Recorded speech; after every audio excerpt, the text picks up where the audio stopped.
Hi, everyone. Welcome to another LinkedIn Live with me. And this time we have a very exciting guest with us who's going to talk about product led growth. And he's been working on product marketing and products in general. And I met him through an AI community kind of a piece wherein we were both trying to figure out what's the latest things that happening in AI and how can we build with AI. What different things, how can we build an agent? And even though there's so many people selling us agents, we truly wanted to understand what is the nuance behind building an agent and how we can get better at it. And we realized that a lot of us were asking very similar questions. But Madhup's point of view on how do you really create an agent that actually solves a problem and something that you can truly sell. And I saw that in a couple of our last lives there were some startup founders who are building agentic solutions or AI agents per se. So I thought it'll be a very interesting conversation to have Madhu here today to talk us through how we can look at product led growth and product led marketing now in this new day and age wherein everything is with AI and product itself is made with AI. So I'll get into a quick introduction. Madhup Mishra is a product marketing leader with expertise in data and AI, enterprise software as well. Currently, he's driving global GTM and AI-led transformation across a 20 plus product portfolio at SmartBear. He's also led marketing and product strategy at Hitachi, HP, Dell, EMC, and brings a rare mix of technical depth and storytelling expertise. So that was the formal introduction, but already I think I've used the word product and product marketing multiple times when I was giving the casual introduction. So let's get into it. The title for today's event specifically is Scalable Product Led Growth for AI Native Startups. Because, like I said, we had a lot of founders and marketing leaders from AI native products coming in. So, how do you look at PLG? So, let's break down the title and let's first start with what is PLG? What is the core idea behind PLG? I mean, in SaaS, it's the word has been there since quite some time, but what does it mean today? And how do you define it in a way that reflects how company operates? So over to you, Madhu. Swati, thank you. Thanks for having me. And it's great to sort of do something together here on LinkedIn Live. Yes. Your PLG, like you said, has been around product-led growth. PLG stands for product-led growth, right? Where the product drives the go-to-market itself, right? As opposed to a more traditional, we call it SLG or sales-led growth motion, where sales is leading the go-to-market, right? And the easiest way to sort of explain PLG for those who haven't experienced it is think of it as your sales, your marketing, customer success, engineering as sort of different streams of light, right? They're all different colors. And think of PLG as a reverse prism, right? So you put a prism in front of those lights and they all sort of come and converge together, right? And in this case, it's the product that's unifying all of these methods together, right? So the product becomes the marketing behind itself, right, to make it more viral. The product becomes the sales representative, right, because it is very intuitive and people just swipe their cards and buy it themselves, right? And the product becomes the customer success because it solves the problem immediately. And all of this sort of gets to the core of PLG, which is the marginal cost of acquiring a new customer becomes smaller and smaller and smaller because it's removing friction and it's removing additional people that would have otherwise sort of used a lot of this in their companies. I think you're mute, Swati. Yes. Yeah, that's a great insight. Another thing that I've seen is that cost of customer acquisition is less, but also the price point for PLG led products is also on the lower side. So what do you think the marketing stack then looks like? How do you think? Because I understand that the product it markets itself, but then brand also plays an important role there. So what does product marketing truly look like, and what would be your focus areas when it's a PLG motion, growth motion, PLG GTM motion? Yeah. I think from a product perspective, it's dramatically different than what your normal sales led motion will be, right? In the sense that you're driving customers to your website. You're driving those customers for trial signups. You're getting those customers to, after they sign up, to see the value inside the product, right? And you're trying to reduce the time it takes for someone to land on your website, all the way to seeing value inside the product, right? And once they see the value inside the product, you want them to go see it again and again and again, right? So it's the time to value that becomes really important from a PLG perspective, and time to repeated value is what's really important, right? So if you think about it, what would it take from your marketing stack perspective to bring people to your website, right? uh, what would it take for you to bring those people to start to self-service trial on their own, and then how can you guide them within the trial to sort of see value? Those would be things that sort of you think about as it relates to PLG. So I have a question in my DM. So how important is product hunt for product launch? Any new product launch? Is it only for PLG companies that if you have a direct sign up, or any product which is probably selling, I mean, bigger account selling into enterprise? I'll just add on to the question here. Can also do a product hunt launch. And do you Yeah, think it's a good product marketing strategy? I think a product hunt strategy is applicable everywhere, right? um, because ultimately what you're trying to do is to your buyers and users, have them realize value in as little a time as you can, right? Yes. Having said that, it's far more useful and valuable for a PLG driven company than it is for an enterprise sales driven company, because usually for a high ACV enterprise sales deal, it's not a person sort of coming in. It's not like a CIO will go and click on a button and start a tool trial, and then 2 minutes later swipe the company card Yeah. for it, right? It's usually a much more complex motion. They want to do a POC, and it's much more involved from that standpoint, right? Yeah. But product hunt can still be interesting, right? You want to make it, just because the product is enterprisey doesn't mean it needs to be boring, right? You need to get it to a point where it becomes interesting for everyone. But for PLG, for sure, it's going to get very, very critical for you to sort of have people come in and start to experience it themselves. Yeah, I think it's a good acquisition channel, and I think I completely agree with Madhup here that if you're a PLG company, definitely go for it. And if you're an enterprise software, if you're new, probably just sell first, and then maybe you can do some mini tool, something which is exciting, which gets you on the map, to just attract some attention, if nothing. So I'll come to the second question here now. We talked about who is the buyer, and how does the buyer behave. So enterprise sales is different. If it's PLG, it's different. So software buying is not what it was probably like 10 years back. So what has changed in buyer behavior, and how does that shift matter for people who are building products today? Yeah, if I would have, if we were doing polls, I would have asked people of how many of us have bought like used cars in the past, right? If you bought used cars, you're gonna sort of think about lots of demos happening, lots of sales calls and pitching, people pitching you the software hard, right? No hands-on access to the thing until you sign the dotted line, right? So the old world was very sales-led, right? Very demo-heavy and extremely slow, right? Where the buyer is almost waiting for the value to be served on a platter, if you want to call Yes. it that way, right? But today, I can't try something in 5 minutes. If I can't try something in 5 minutes and see value, yeah, I'm done, right? I'll move on to something totally different, right? And this impatience from a buyer perspective to me is what sort of is driving this PLG activity, right? The products must prove their own value instantaneously, right? Really fast. The buyers now are in control of the journey, right? They're not waiting for the seller to bring in the value of the product and showcase at their speed. The buyers are experiencing the journey on their own pace, and it's not in vendor's hand anymore, which is Yes. the key capability of PLG.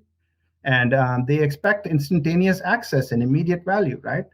So to me, this impatience is created PLG, and it's sort of shifting the power from vendors trying to do and only showcasing things that are good for them to users actually trying to figure out what they really want from your product. Yeah, I think what you said, time to value, is very relevant in terms of impatience, because instant gratification is what we've become used to. And if it doesn't happen, like if I'm doing something, something doesn't move, then there is that impatience. Oh, nothing has happened. What? Like I can't wait for the next screen to open for like 5 seconds. If I have to wait, then I think it is product marketing's job to kind of make that screen interesting enough for me so that I wait. Otherwise, I can't wait looking at a blank screen. And on that note, we have a couple of questions which have come in, but one seems relevant. So I'll ask that. What's the first thing to audit in a startup where product usage is sporadic and activation rates are low? So what they're Yeah, saying is that what should you audit? Yeah. Madhu. yeah. I think there could be lots of things, right? So the what I've sort of figured out, the best way to triage these is to go to first principles, right? Mm-hmm. um, People, if if you sort of map a funnel from traffic to trial starts to trial, successful trial, activation, to value, to pricing page, and then buy, right? And you sort of measure these across the marketing funnel. You need to sort of see where that drop off is happening, right? So if people are not activating the trial, is it because it's too hard for them to find value, right, and get activated? Is the activation multiple steps and they're getting lost somewhere in the middle? Or is it the people that, you're getting the wrong people to the trial, right? Which could mean that your landing pages, etc., are saying incorrect things or imprecise things for the users to be able to sign, right? Many a Yes. times what we do is, user gets clickbaited into getting into a trial where they had no reason to come to a trial. Well, if Yes. that's the case, the user will never activate anything, right? They most likely will bounce from after having started the trial, right? So you need to bring in people that have the right intent to the website for them to click the button, and then be very clear with them that, you're this is the trial, this is what they're going to experience, and get them to see the aha moment as fast as they can, right? So I would use that as your guardrail, as your sort of yardstick to measure where that drop off is happening. If the activation isn't happening, is it because it's too complex, or is the wrong person, or where are you missing the step? Okay. I think that's a very interesting take, that you look at the entire data through the funnel. We have more questions coming in, but I will first add my question to this. What should I compare it against? Now, I see, say, January's data. The overall number is coming down. Should I compare against my own data? Should it be a quarter's worth data? Because that has been a problem that I have personally faced as a CMO. Should I compare a quarter to a quarter? But then there is this thing, oh, we have seasonality, we can't compare to this quarter. Should it be 6 months? Some consultant would come in and say, hey, and anything less than a year is useless. You need to look at least 5 quarters worth of data. It's been a very confusing thing. So Madhu, on the point of actually seeing through the funnel, what should be the benchmark data, and how should you really know that where is the problem? What do we compare with to know? Yeah. I think that's an excellent question, and actually, I struggled this with at SmartBear as well, where, you look at the measurements too granularly, and you're going to see it go up and down all the time, right? Yes. And if you zoom out and you see it on an annual basis, you might miss the forest from the trees, right? Yes. So what I usually find, as a like a good practical measurement is, of course you measure at a daily level all the time, but what you Mm-hmm. look at is an aggregate, and a monthly aggregate is a good sort of rule of thumb. Mm-hmm. The if it's the first year, you're a startup, you don't have year over year comparisons, it's kind of hard to compare this January from previous January, but that's what you want to get to, right? Because there's a ton of seasonality that happens Yes. based on where your product is marketed and sold. In Europe, summer months are usually low, but in India, holy and festival season, maybe the slump time, right? So over time, you want to see, no more granularity than a month as a rough rule of thumb, but then sort of compare year over year how that month is behaving to make sure that you're optimizing and it's going up over time. That's an excellent answer. I think averaging out the month and then comparing it. And if you're new, then do it month on month and quarter on quarter. If you're somebody who has passed 2 3 years of data, comparing it to that month last year would be excellent. I think thank you, Madhu. That gave us a lot of clarity. And I'm not able to go back to my questions because we have so many come here. So I'll take up a question from the audience and then go to my question. Okay. Could you please share what does a truly repeatable growth engine look like for AI products? And what are the early warning signs that you don't have one yet? Yeah, yeah. I think from an AI perspective, I think the fundamentals of PLG. Yeah, I think you had a question that's very similar to what this was, Yeah. right? The AI in my mind is turning software to be and move it from being an asset to being a utility, right? Mhm. What do I mean? Well, if as a founder I have to pay for every prompt, every inference call, every token, and it's costing me real money, then my margin on how much money I make on that product goes down, right? So traditional SaaS usually comes up with 80-90% product margins, where AI, it gets down more because people are doing all these agentic calls in the back end, and that's eating tokens, and those tokens cost money from a startup perspective, right? So fundamentally, as a startup founder, you can't let millions of people use and play entirely for free, right? When every interaction is burning cash for you, right? It's Yes. a, it's an it's an important sort of conundrum, right? So this PLG thing comes with butting heads with, you want to have everybody try whatever it is that they want, but at the same time, if it's costing you a lot of money, can you really do that, right? So this economics that makes PLG possible starts to fall apart a little bit with AI and agentic startups, right? Mhm. And this utilitarian model that AI has, undermines this free usage concept, right? So what do you do, right? What do you really do? Yeah. Well, I think you got to go from adding more and more features, adding more and more features at really high speed, etc., to really addressing what your customer's real problem is, right? So you need to hit the value prop on the head, and if you can hit the value prop on the head, you can just as easily get that customer to see that value enough, and you wouldn't have to sort of spend a ton of cash doing a bunch of PLG entirely free of costs, right? So to me that's the activation rate in my mind for a product in an agentic world is mission critical, right? It's not how many users do you have on your website. It's not how many users you signed up for your trial. It's not how, right? It's none of that. It's how many users can truly get to activating the real value within the product. And there are ways for you to, if you can measure that and you can see that climb up, you will start to see that success happen over time. I think, Madhu, that's a very fair point, and that answers the question because a repeatable growth engine is not just about getting customers onto your product, making them sign up, and then them losing interest. It's also about getting them value, and can you get them value at a cost which is cost effective for you to run this piece. And I think this is something that even I'm struggling with while we're working on our product, because everything is like a token call, and the more analysis I give, I will give you a better wow moment.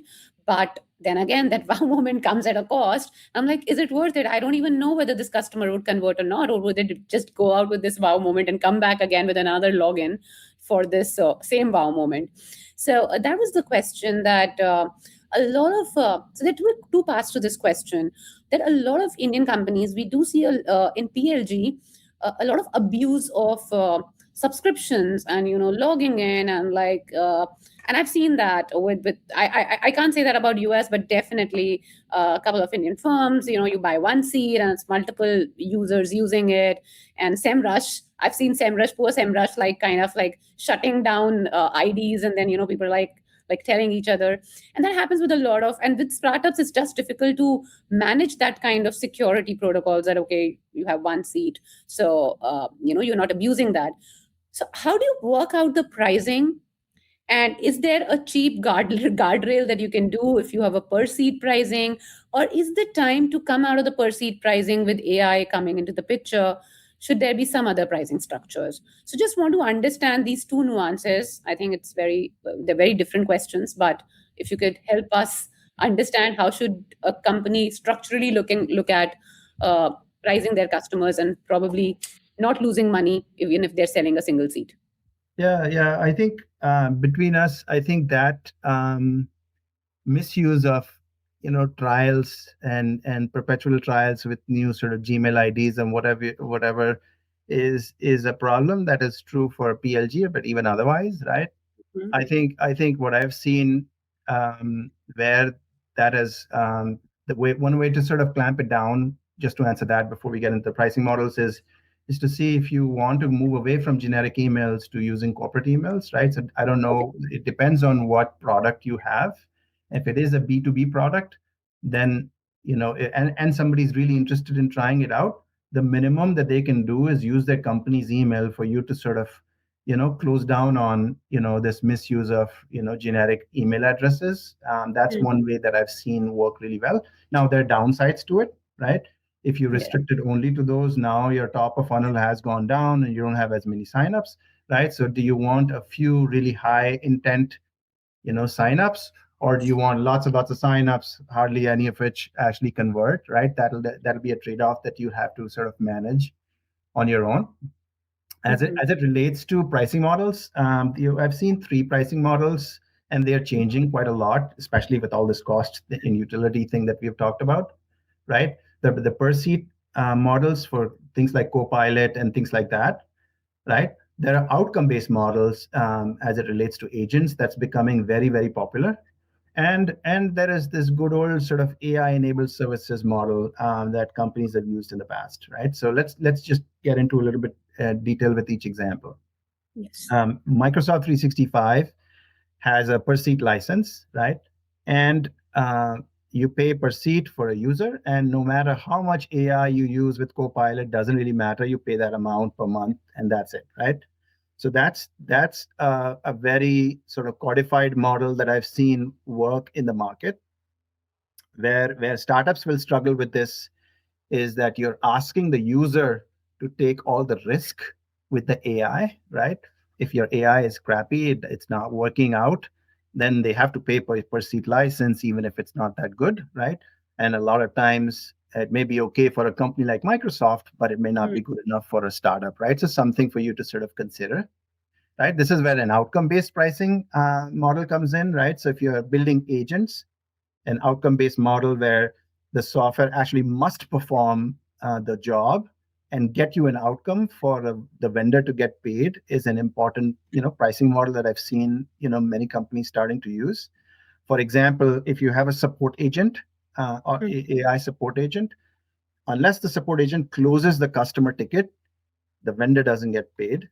Well, if Mm. that's the case, then you're aligning the outcome. Now the AI better work and better Yeah. close the support tickets for it to be useful, right? So that's another model that's becoming very popular with AI, especially with agentic AI. And then the last one is the AI enabled services, right? I am a law firm. You're coming to me for a trademark filing. My lawyers will do AI in the back end, but I won't expose that to you, and I will eat that cost, right? It's baked into my cost as a legal firm, right? Many companies are still, stuck in that model where it's basically just a cost to them. It's productivity gains for their people. It's not something they're sort of sharing out with the customers, right? So usually, sort of you decide on whether you assume the risk or you want the customer to assume the risk, and based on that, sort of define whether it's a per seat model or an outcome type of model. Yeah, this was very crystal clear because that throws some light on what has been discussed, that SaaS instead of software as a service is going to service as a software, wherein outcomes become very important. So in service, if you're not producing outcomes, what's the point of working with you? And agents, which are actually, so with agents, that's even more real. And for example, I think another example in B2C is ads, that you basically pay when there's a click that happens. You pay per click, you pay per impression, so you pay per outcome. And that would be very interesting, because that would really change the billables. That would completely change the game. I don't think we're there yet. I'm not seeing, other than enterprises paying for it, we're not seeing too much of PLG in that. If you've seen Madhup, I would love to get some examples. If on PLG there are some products who are selling outcome based results, maybe tokenizations, like how many tokens you buy from ChatGPT while making your products. Yeah. I think it's still early days. I think people are still trying to figure out, and also PLG is not making it easy for unlimited usage, right? People are capped on how much they use, right? Even if it's a free trial, right? So I think the jury is still out on how much value can you sort of share with the customer before you ask them to buy on a self-serve basis. Yes. So I'll take one more audience question, because I also liked it. Thank you for mentioning TTV, which I believe is time to value. If it is not, please mention in the comments. Uh, so, what strategies can we use, which would be most effective in driving early activation and reducing time to value? So, how do you basically reduce time to value? What can you do? Yeah. So I think let's break it into sort of three buckets, right? How do you get somebody to your website, right? Then how do you have them click the sign up for the trial button? And then once they've signed up for the trial, how do you get them to activation, right? So if you divide the user journey in those buckets, you can optimize every each one of those three segments for you to get to early sign up, right? So getting someone to your website, right? you know Getting your website to sort of clearly articulate what the intention of the product is, what value can somebody get out of that, in all the ways that you would usually talk about the product, right? Not non-marketing fluff, use cases, clearly sort of articulating for your ICP, here's what the product really does, will help drive people to come to your website, right?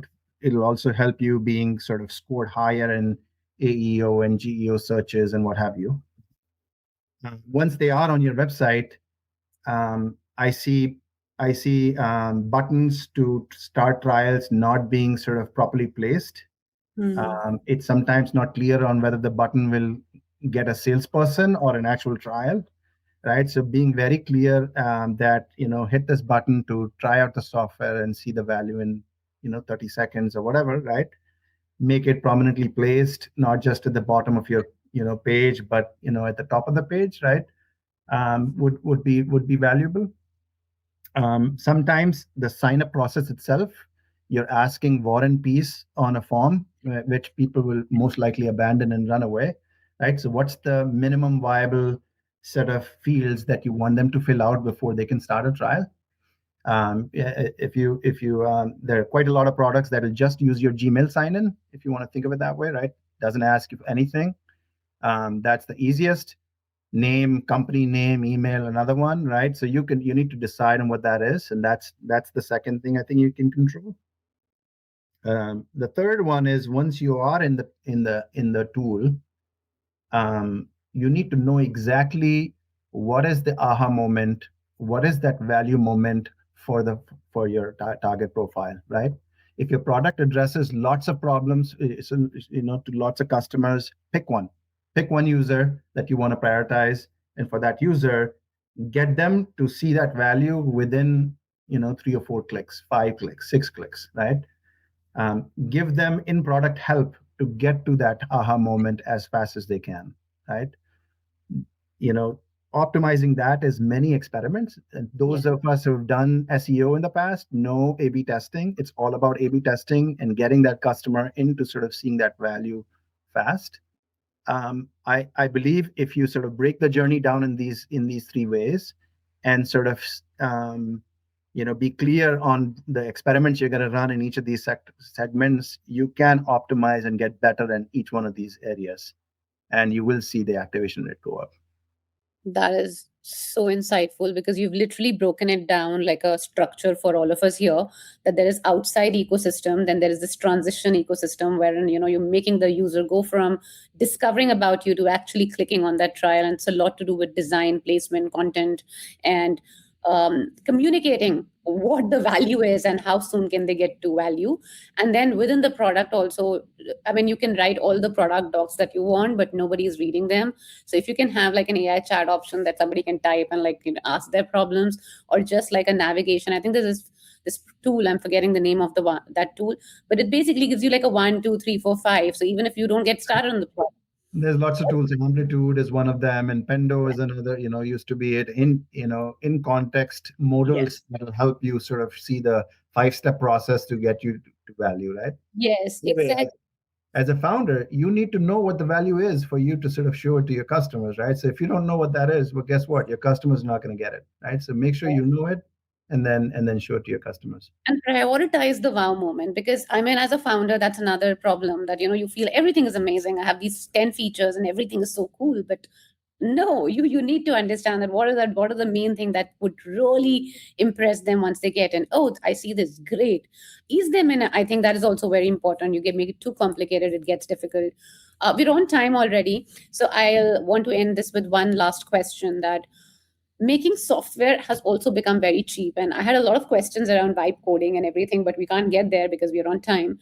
So, but establishing the fact that AI makes software creation cheap, fast, abundant, and the recent examples of Claude launching something new every week, which is literally telling VCs that the startup that you funded 3 months back, 6 months back, it's money gone down the drain because now Claude has this new software. I think the recent one was the financial analysis model, which was essentially, it made couple of companies, couple of SaaS platforms which VCs had put in big money in, absolutely redundant.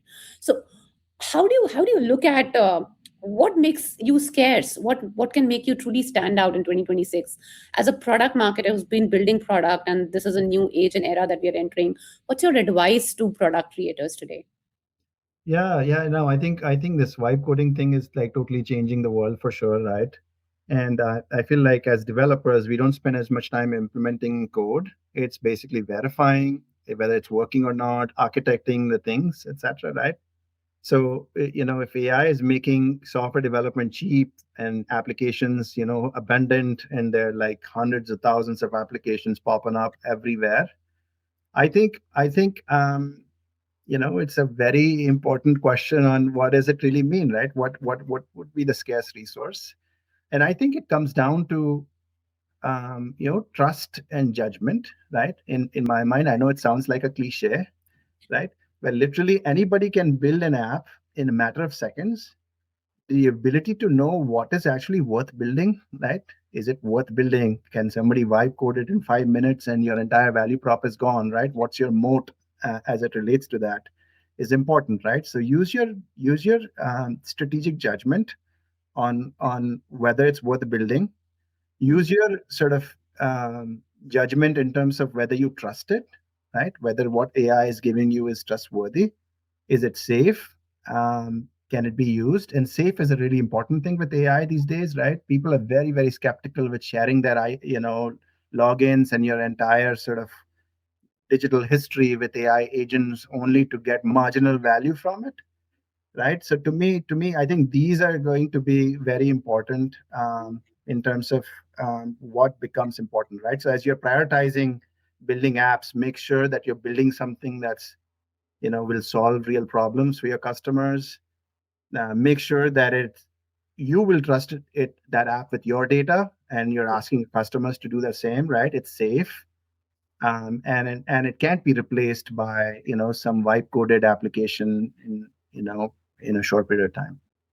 Yes, I think what you said is very similar to what VC put forward. He said, now a question that I'm asking any AI startup is that, can Claude replace you tomorrow? And if you cannot answer that question in the next 10 seconds, if you don't have conviction, no matter what you tell me in the next 30 minutes in that meeting, I'm not giving you my money. That's right. So Yes, I mean, and that's the world that we live in. So thank you so much, Madhu, for taking out the time today. We had some amazing questions, and this was a great discussion. I think we will have to do one more live, because looking at all the questions that came in today and a couple of ones that I had written, which I wanted to also ask, it would be really amazing if you would agree to do another one in a couple of months. And it was really nice to have you here today with us. Swati, thanks for having me for the call. Thank you. Thank you. Thanks a lot.